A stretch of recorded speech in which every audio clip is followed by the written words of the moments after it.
So welcome everybody once again. Let's get started, and we're excited to tell you all about your upcoming trip to Italy, to beautiful Tuscany. One of my favorite places to go. If there's a place I had to go back to over and over and over again, it would be Tuscany. So you're going to have a great time. So today we're going to cover, first of all, I'm going to introduce your host. Some of you may know him already, one of our most popular hosts of all in Wheel and Anchor. And Todd and I are going to talk a little bit about what you need to know to get ready for the trip, what's going to happen when you arrive in. And then I'm not going to go through the itinerary in any great detail. We're just going to sort of touch on a few points. The most important thing, though, is to get questions answered. If you have questions about the trip, again, I'm talking about general questions about, how to prepare or what to bring or what to expect. Please let us know, because if you have a question, your fellow members may have one as well, and we want to make sure that we get all those addressed. There are two ways to communicate with us, because of course everybody's on mute in the background. Either the chat box, so you'll see, if you don't see it on your screen, you might have to move your mouse around. There's a menu bar that says chat or Q&A. It's all the same to us. It effectively does the same thing. So we'll get your message, and then we'll address it at the latest in the Q&A at the end. So first of all, your host, Todd Kjærgaard. Yeah, I mean, I don't know what to say. Todd, say something. What to say? What to say? Hi, everybody. My name's Todd. Obviously, I'm very excited to host this. I think this is about my 10th trip that I've done, something like that. And I have not been to Tuscany in many years, so I'm very excited to get back there. And I've never been to San Marino, so I'm quite excited about that as well. Italy is one of my favorite haunts.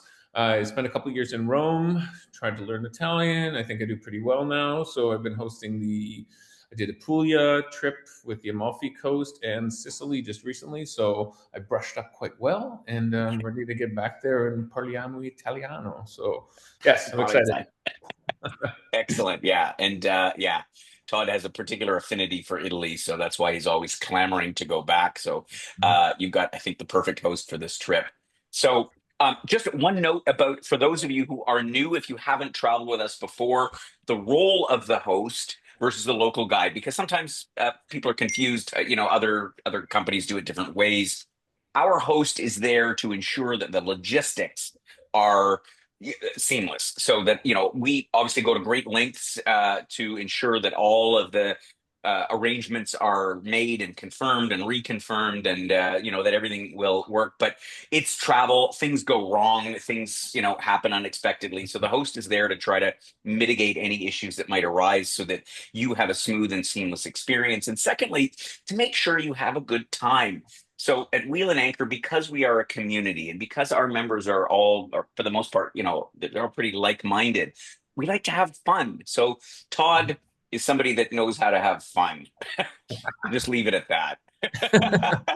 And but what Todd doesn't do is, Todd isn't going to tell you how high this tower is that you see in the picture, or how old is the church, or so we have very competent local guides in Florence. You have Angela, who I love, I adore. She is incredible. She's a wealth of information.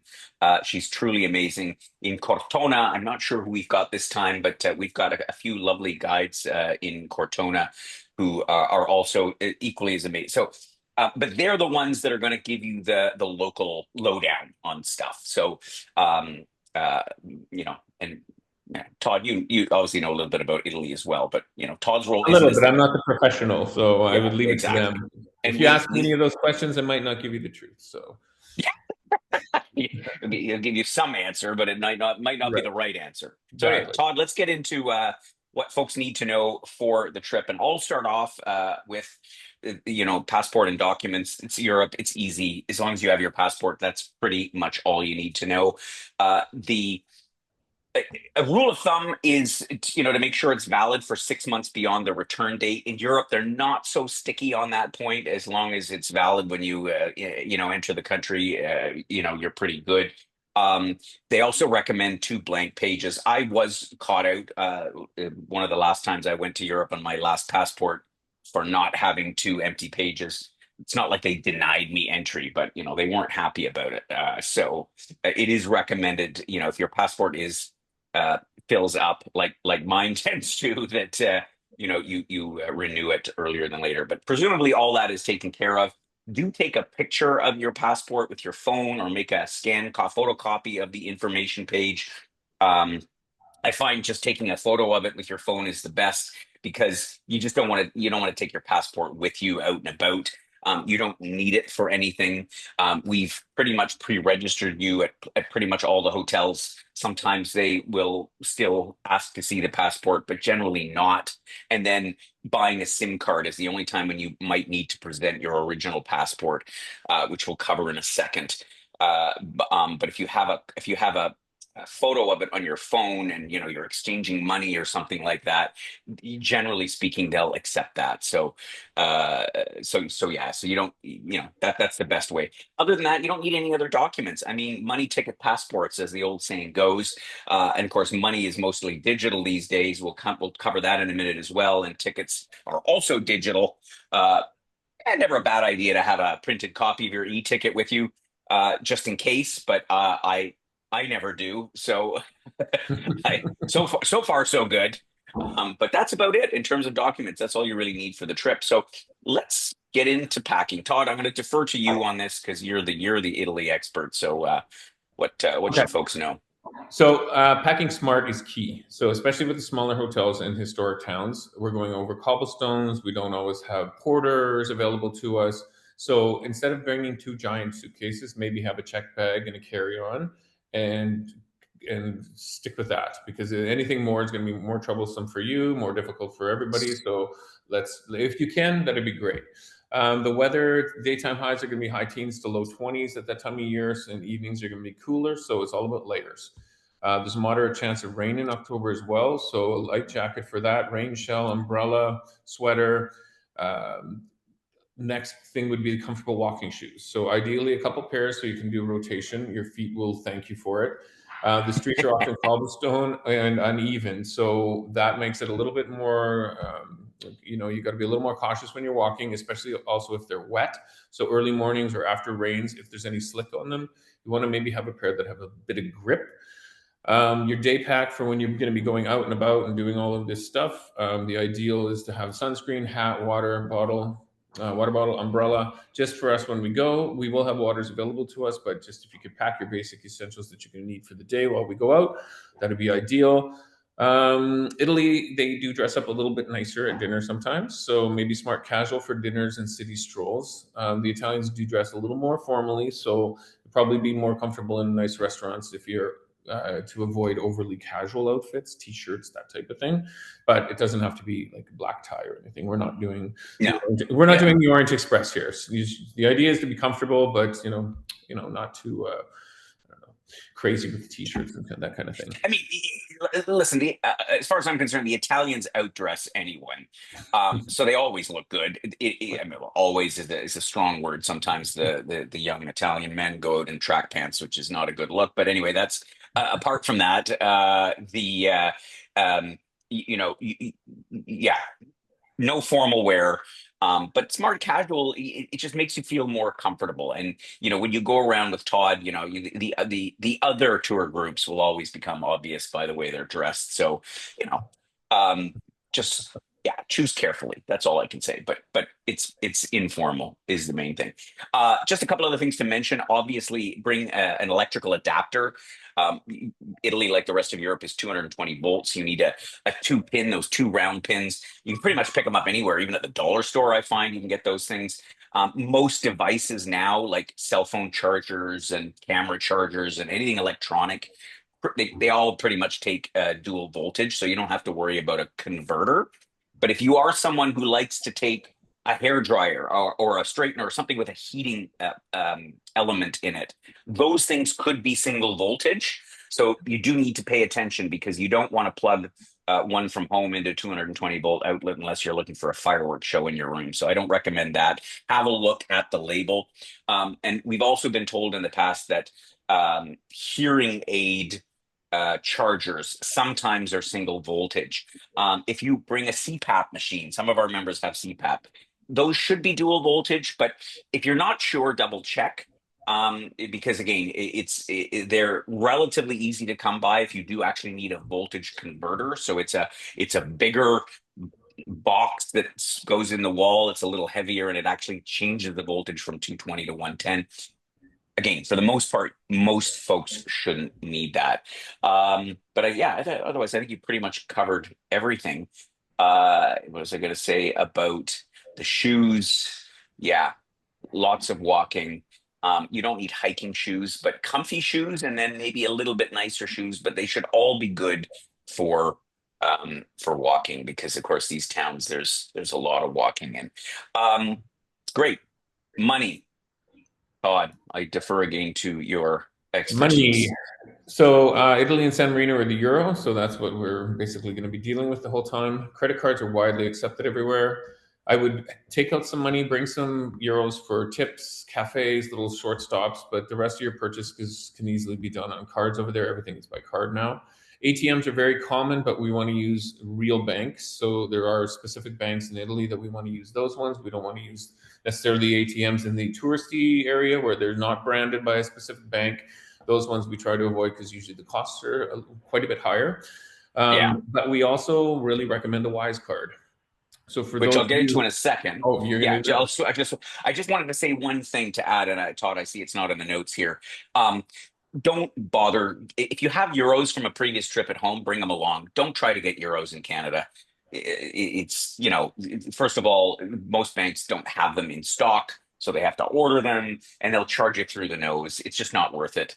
Honestly, the first ATM you come to when you arrive at the airport or wherever, go to a bank machine, and Todd will point them out. We avoid the non-bank machines because they charge you a little bit extra, and not to mention that some of them can be a bit dodgy. So yeah, if there's questions about that when you arrive, but yeah, don't, and you don't need tons of cash, as Todd said, for tips here and there, for meals that are not in the program. We'll cover that in a second. But but most of the stuff you're going to buy anywhere, it's all cards now. So you don't need tons and tons of money. But yeah, speak a little more about the Wise card, Todd, because this is our So for favorite. those of you who are unfamiliar with Wise, I don't know, it was another name before, but a few years ago they came out and rebranded with Wise. So basically, it is a very easy to do. You go online, you set up an account. Part of the options in that is to send a physical card, and we do have enough time before we leave for the physical cards to get to you. So if you did it sooner than later, you'd have them. But otherwise, it's a digital card on your phone.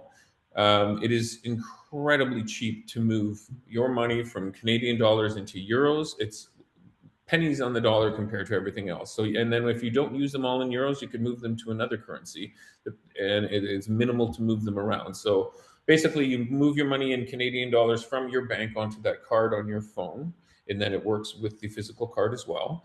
And then you use it as you go through. You can top it up if you need more. That money sits there. If you don't use it all, you can get back to Canada and use it on purchases. You just cannot withdraw from a bank machine in Canada. Everywhere else in the world, you can withdraw money out of the bank machine with the physical card. So we really recommend it because it's easy. The only thing is, it doesn't. So I wouldn't put $100,000 on there because they don't give you any interest.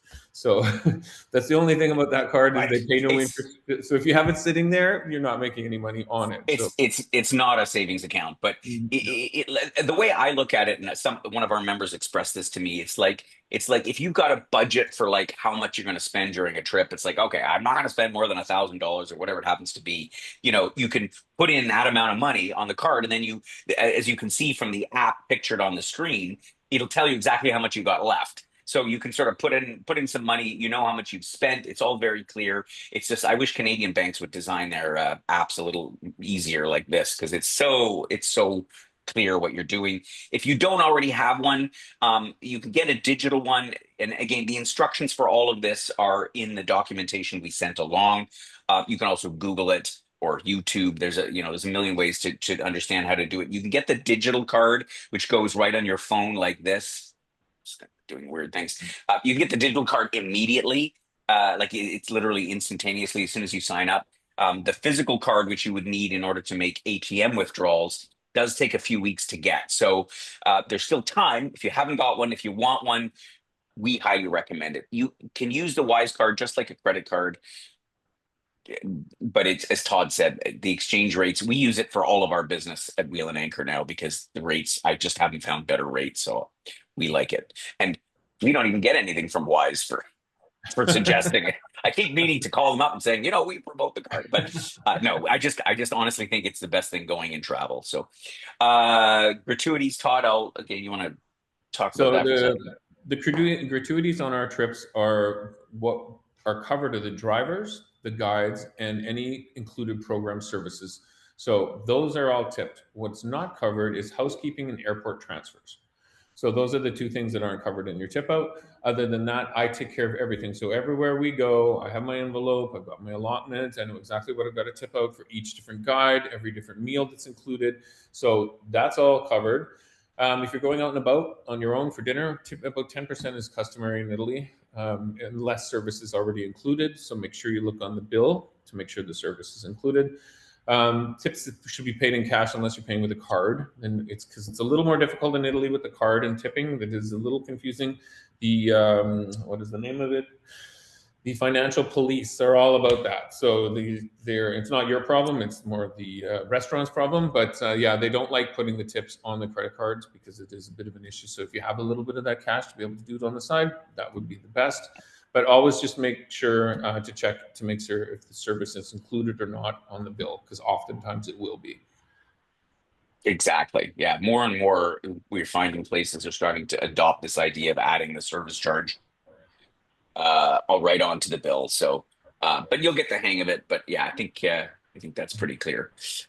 Good. Let's talk about mobile communications.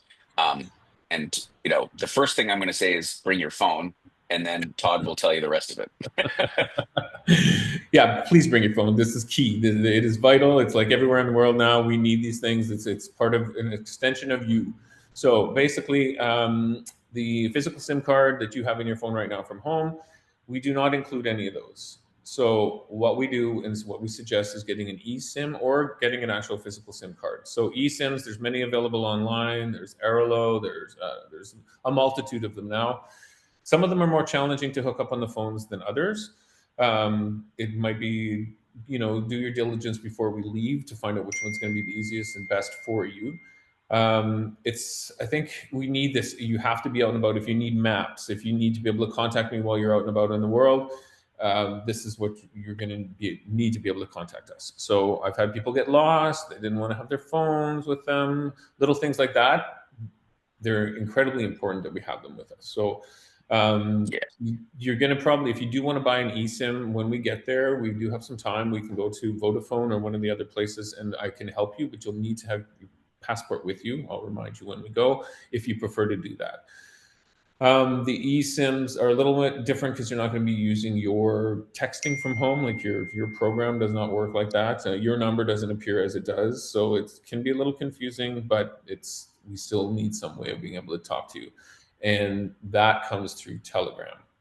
So, is this a good time to talk about Telegram? I think so. Yeah, no, absolutely. So yeah, so I think you've covered everything on the phone. Yeah. You can use your roaming plan from home, and some of our members do because some people say, "Oh, well, I'm only in touch with my ailing parents or whatever, and I can only reach them by text message." Because if you, as to Todd said, if you exchange for a local SIM card, whether it's an eSIM or a physical SIM like the one shown in the picture, you won't have access to your Canadian phone number. For texting. I kind of suggest everybody gradually get away from texting because the rest of the world doesn't really do that anymore. Everybody's using digital apps like WhatsApp, you'll be familiar with, or Facebook Messenger, or we use Telegram for our communications with our members. And I'll explain how to set it up and why. So Telegram is where everything is going to be broadcast to you. We will have two Telegram channels. One is our broadcast channel, and that's the daily one where every day I will send out the following day's agenda, any changes of plans. The weather wasn't agreeable, so we made alternative plans. That's all going to be in the Telegram, the Telegram broadcast channel that I'm going to send out to you. It's key that you have that, or maybe if you're traveling in a couple, only one of you needs to do this, but you need to be together. If you get separated and when somebody wants to go shopping and somebody's with somebody else, it can get a little confusing and we have that one piece of communication that's missing. However, It is our communication tool also amongst us. So if we have downtime and somebody's thinking we're going shopping or we're going to go for a wine at this beautiful little enoteca, this is your opportunity to put that in, saying, "Hey, we're all going to meet at the lobby at 4 o'clock. Anybody else joining us?" So that's our communications. You can also direct communicate with each other. So if you don't want to do it in the group, we're all in there, so you can pull their number out. I'll walk you through this as well, and you can direct communicate with other people in the group through that. I suggest installing it and testing it before you go. Some people already have. They've reached out. Thank you. I've replied to everybody that has reached out to me already on there.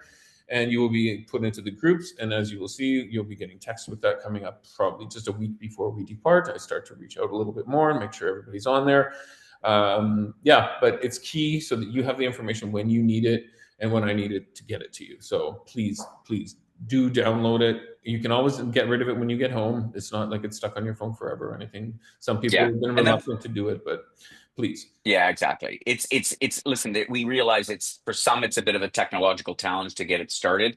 The instructions are there. You've got a whole separate page that explains how to install Telegram on your phone and how to set it up.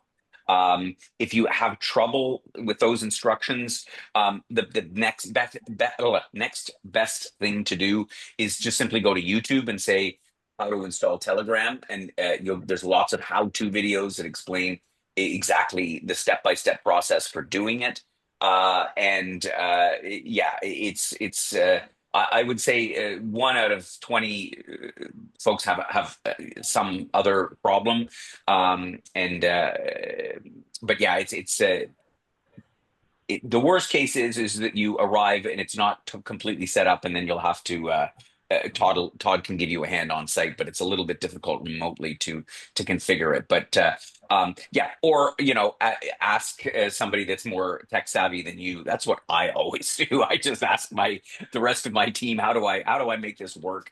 And somebody, a friend or a family will be able to help. A family member will be able to help you out with it. But if you haven't already, now's the time, good time to download it, set it up, send Todd a message, and he will say hello back. And then if you have, questions, you can obviously reach out to Todd or any of our team members. Um, let's talk about the health protocols. There's really just 3 points to make on this. And first of all, if you if you feel ill at any point, particularly if you get a cough or a sneeze, we just ask that you please wear a mask for the benefit of your other members. We just obviously want to avoid spreading anything, particularly anything that might be more than just a common cold. But regardless, that is the policy that we follow, and let Todd know. And I always toss a mask in. I mean, you can get them anywhere these days, obviously, post COVID. So that's just again appreciated. Secondly, if you injure yourself, and this, and the reason I mention it is we've had these situations happen where somebody, they stubbed their toe, or they had a minor something along the way, but then they didn't say anything, thinking, oh, it'll be fine, it'll be fine. 4 days later, it's infected, or it's a problem, and then it's like, ugh, then it's a bigger problem than it needs to be. So we want to make sure that you come back as healthy as when you left, maybe with a kilo or two more. There's nothing I can do about that. It's Italy. Um, but let Todd know. And we tend to err on the side of going to a clinic. Here's a neat thing about Italy. You can go to an emergency clinic in Italy and they don't even charge you anything. Even tourists, like, so yeah. I won't say their system, I think, is better than ours in that regard. So it's just a good idea to yeah, let us know. And lastly, just no smoking when in the confines of the group. Obviously, people in Italy still smoke, although less and less. But we just prefer relatively few of our members are still smokers. So if you're with the group, yeah, just save the smoke for another time. I think that's it on that, Todd. Yeah. Travel medical insurance, highly Oh recommended. yeah. Yeah. If It's you a, it's haven't a booked it already, if you didn't take cancellation or comprehensive, please, you must take the medical insurance. I can't even tell you the horror stories I've heard about not having medical insurance. And eh, again, paradoxically, and this is not an excuse to not have insurance, you can technically get an emergency treatment in Italy for free, but I wouldn't count on that. So just Yeah. have some medical insurance, and if you haven't gotten it, you can call Melody in our office, and she'll set you up with that. So fast forward to next month and or beginning of October, and when you start to head over, keep an eye on your phone and your laptop leading in the 24 hours leading up to the trip, because the airlines are getting better and better at letting you know if there's going to be a problem. They often know in advance. If there's going to be some problem, you're obviously there's no direct flights from Canada to Florence, so you're going to be connecting somewhere, probably Frankfurt or Munich or Amsterdam or something like that. So if you have a delay and you miss your connecting flight, that then it is imperative the moment that you know there's a problem to send a telegram message to Todd, who can then make arrangements to ensure that your transfer driver is rescheduled to be there when you actually arrive. If your flight's late, they'll know because they're monitoring the flight time, so they'll know that the flight's late. That's not an issue. But if you're not on the flight, we have no way of knowing unless you communicate it to us as soon as possible. So, um, and then, yeah, just have a comfortable flight. I always say drink lots of water, less alcohol, and it's sometimes not easy to do, but that is, you will arrive in better shape and, get to the airport early, all those fun things. Once you arrive into Florence, you will be met by our transfer driver who will pick you up at the airport. It's not a big airport, but it's a pretty bustling place. So there'll be a lot of people, a lot of drivers and so on waiting for other folks. Look for your name on a sign or wheel and anchor or both, and have a little bit of patience where you need to take your first deep breaths of Italian air because, it could be a lot of people there. So it tends to be a little bit hectic. If you don't find the driver within 10 or 15 minutes, then do reach out to Todd and he'll connect you because he's dialed in with all of the drivers and so on. That's assuming you're arriving on the first day. If you are coming in early, and I think a couple of members might be coming in early, you are a little bit on your own. Yeah, yeah, you shouldn't have a problem. And I say reach out to Todd because Todd, you're going to be flying in a day early. Is that right? Yes. Yeah, Yep. yeah, exactly. Good. I think that's all we need to know about that in terms of the arrival. And then when you get to the hotel, Todd will be there to greet you with a big smile, and we'll let you know the program for the day. We don't plan a lot on the first day, but I think Todd, you usually try to get a few of whoever's arrived Yep. for a little aperitivo or something like that. Yeah. Yes. Yes, we do. All righty. So let me cover the map just once again, and then I'll touch on the program points, and then I do see some questions, so I'll get to the questions in a minute. So you are, oops, we went back. We're going the wrong direction. So here is the map of your itinerary. Obviously, we start in Florence. You spend your first days there. You've got lots of time between our experiences around the city, touring with Angela into the Uffizi Gallery and seeing Ponte Vecchio and all of the wonderful things in Florence. There's lots of leisure time as well. Um, you're going to head up to San Gimignano as well. Then the next segment of the trip is down in Cortona, which is one of my favorite hilltop towns in Tuscany, or in frankly all of Italy, and with some side trips there. And then the last part to San Marino, from where you will depart. And as I say, just a few notes about Florence. Florence is probably my favorite city in Europe, if not the world. It is magical. If you haven't been before, you will get a great sense of it, and you will want to go back. Um, the things that I recommend to do, I always say try to find the best gelato in Florence. One is better than the other. And there are some great restaurants. Todd will have a list. Todd, if I haven't given you my list of favorite restaurants, then I will certainly shoot that along to you because, yeah, I've had some incredible experiences with meals there. Some of them are in our program already, of course. It's a busy place. So, for example, the main highlight of Florence is the Duomo, the cathedral, which is very close to our hotel, and it's giant. We don't actually tour inside the Duomo. You certainly can, and I do recommend it if you've never been before. But just be prepared for a very long line. If you go early in the morning, you can sometimes get in fairly quickly, but anytime from about 9 o'clock on, there'll be a lineup all the way around the building to go inside the Duomo. But it is an experience. It's a walking city. There's some incredible walks to do. Again, Todd will sort of fill you in on that, as well as Angela. She's an incredible resource and really a great guide. When you get on to Cortona, again, I've been fortunate to visit this town a few times. It's a lovely spot. It is a hill town, which means everything is a hill. The one main street, Via Nazionale, that runs along the middle of town is about the only flat piece of land in the whole town. You are staying close to that, so there's not a huge amount of steps up and down for to access that. But any walking around town, just be prepared that you're going to be going up or down. There's so many amazing restaurants again here, and Todd will have a list for me for the evenings that you're not otherwise occupied of my favorite spots. There's far more than you can enjoy in the time that you have there. From Cortona, you're going to be going to Montepulciano, which is about an hour drive away. Siena is about the same, but there'll be plenty of time to enjoy the town unto itself. And then the last stop, San Marino. San Marino is the oldest republic in Europe, one of the oldest in the world. It's a tiny little country. For some of our members, they thought it was their most favorite part of the trip. Because it's so different. It's up on a mountaintop. You can see this, the castle. It sort of is at the pinnacle of the whole country. So it's a great stop. You'll have a lovely farewell dinner, and then from there you'll head off to either the airport in Ancona or the railway station for your onward journey. There are 14 members on your trip, Todd, as I at last count. So I think that's probably final at this point. So you've got a perfect size group for Mhm. enjoying Tuscany. The I, what you'll find in Italy is that, because we always get this question about language.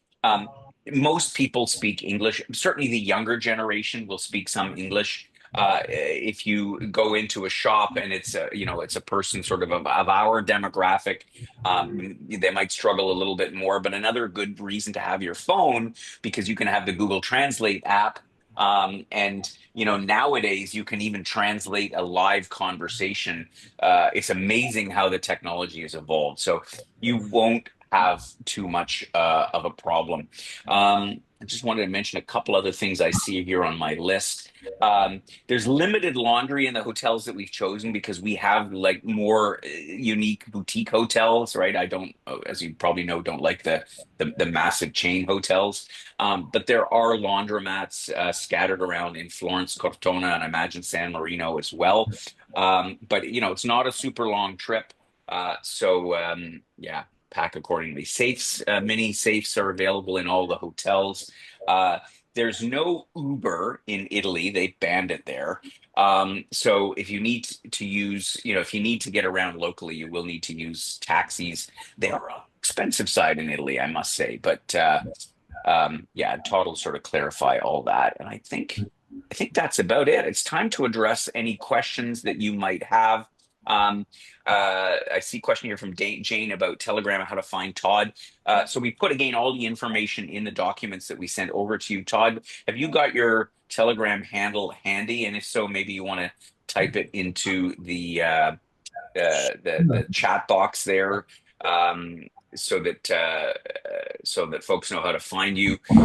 And if you yeah, if you follow the instructions step by step that we've sent along, then you'll find Todd's name there as well.